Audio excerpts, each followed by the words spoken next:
За 3 дугаар сарын 4-нд буюу дараагийн 7 хоногт Apple-ийн зүгээс Нью-Йорк, Лондон, Шанхай зэрэг хотуудад ивент зохион байгуулах гэж байна. За ямартай ч эдгээр хотуудад байдаг хэвлэл мэдээллийн байгууллагууд болон контент бүтээгчид рүү урилга ирээд эхэлсэн. За тэрхүү урилга дээрээ болохоор Apple Experience-ийг ирж мэдрээр гэсэн байна. За тэгэхээр энэ удаагийн ивентээр ямар бүтээгдэхүүнүүдийг танилцуулах таамаг байгаа вэ гэхээр за хамгийн эхлээд iPhone 17e загвар A19 чиптэйгээр гарч магадгүй. За мөн M5 Pro, M5 Max чиптэй MacBook Pro судалдаанд гарч магадгүй. За мөн M4 чиптэй 8 дугаар үеийн iPad Air, за 12 дугаар үеийн iPad. За тэгээ эцэст нь маш хямдхан үнэтэй A18 Pro чиптэй MacBook гарах магадлал маш өндөр байна. За A18 Pro чипийн хувьд гэх юм бол iPhone 16 Pro дээр байдаг чип. За ингээд сонсохоор iPhone-ы чипээр MacBook ажиллуулна гэхээр тань төсөөлөгдөхгүй байж магад. За одоогийн байдлаар MacBook-ууд ч өөрсдөө одоо M ангиллын чиптэй гэдгийг бол бүгд мэдэх бах те. Гэхдээ Apple-ийн хувьд нэрнүүд нь л өөр болохоос энэ M ангиллын чипүүдээ нэг үндсэн одоо чипийн архитектураар хийж байгаа. За iPhone Mac шиг тийм одоо хэмжээний мэдээлэл дамжуулах шаардлагагүй. За эрчим хүч арай илүү бага хэрэглэнэ гэдэг утгаараа арай жижиг. За MacBook-ийн чип одоо арай том байдаг ч юм уу те. Тэгээд Apple одоо эндээс нэг юм анзаарсан байна. Тэр нь юу вэ гэхээр iPhone-ы чип Apple-ийн MacBook-ыг ажилуулах хэмжээнд ирж байгаа гэдгийг анзаарсан байна.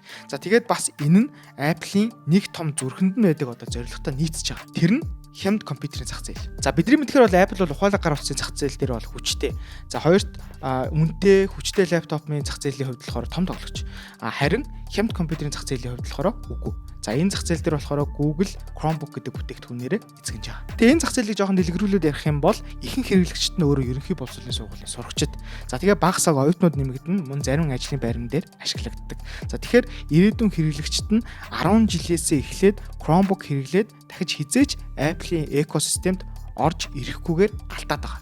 Тэгэхээр энэ асуудлыг л Apple шийдэх гэж хичээж байна гэсэн үг энэ бүтээгдэхүүнээрээ. Тиймээс Apple боловсролын чиглэлд зориулсан маш хямдхан лаптоп хэрэгтэй болсон.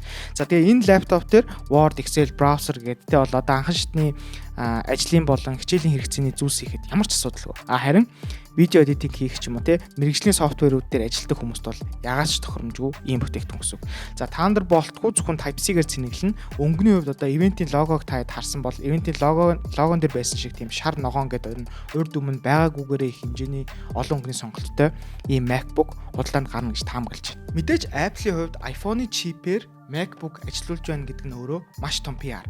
Гэхдээ үүнийгээ MacBook Air дээр ч юм уу те MacBook Pro дээр Pro-той уяхгүйгээр тусдаа яг MacBook гэж гаргаж байгаа нь өөрөө араа бодож байгаа хэрэг л дээ.